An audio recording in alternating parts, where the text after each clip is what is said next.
pay-per-view review. Today, on Sunday Funday, we are covering the NXT Toronto Takeover pay-per-view.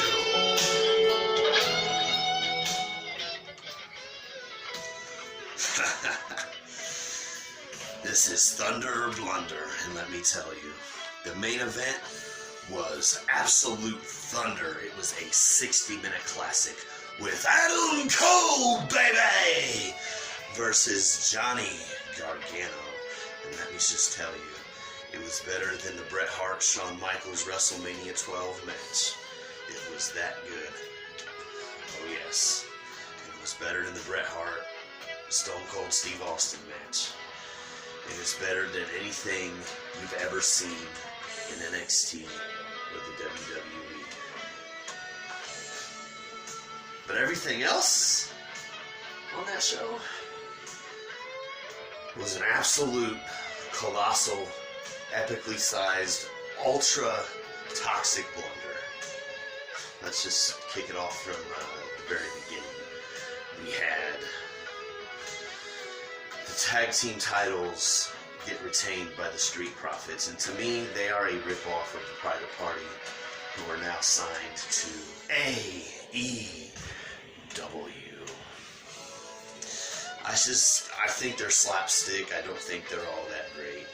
Me personally, I just don't enjoy them at all. It wasn't a terrible match from a technical standpoint, but I definitely wanted to see Bobby Fish and Kyle O'Reilly get the tag titles, and unfortunately that did not happen.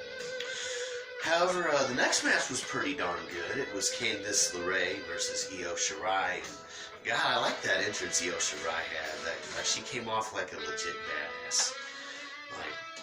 Becky Lynch wouldn't stand a chance against her if they ever had a match. But I was a little disappointed that Candice didn't win. I gotta say, besides the main event, it was definitely my favorite match of the entire night. It was decent. I just broke my heart. It was bringing on the heartbreak, bringing on the heartache, to see Candice lose again. I didn't feel comfortable with it at all. And then we had the Velveteen Dream retain. But I'll tell you what, the Velveteen Dream did have one moment in that match I do really remember and I liked. He did this like coast-to-coast elbow from one side of the ring to the other, and that shit was pretty magnificent. But and then he stole that victory at the end. Just came in there and snaked himself into it. It was a major letdown. Like, that match was on its way to being a really good match, and the ending soured me on that match. It's like you were blowing up a balloon of your favorite animal or character for your kid, and then right after you blow it up, as you're giving it to him, like you forgot to clip your fingernails and you pop it in front of him. I was like that little kid, and I had that balloon popped on me when Roderick Strong did not win. Roderick Strong is definitely, besides Adam Cole and Johnny Gargano, the best thing in NXT. He was one of the best things in Ring of Honor. I've been watching Roderick Strong for over 10 years now, almost 15 years now, actually.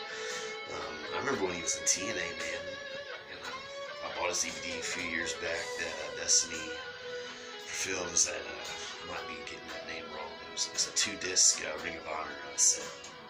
I recommend y'all go look that up. It was a nice collection of matches. It's not nice to see Roderick Strong lose. Wasn't a terrible match. Wasn't a great match. It was like a 2.75. I'll give it that. And the match I covered before, which was my second favorite of the night, that Candice Io Shirai match, I'll give that a 4. That was definitely a 4-star affair. Definitely one of the better women's matches I've seen of the year.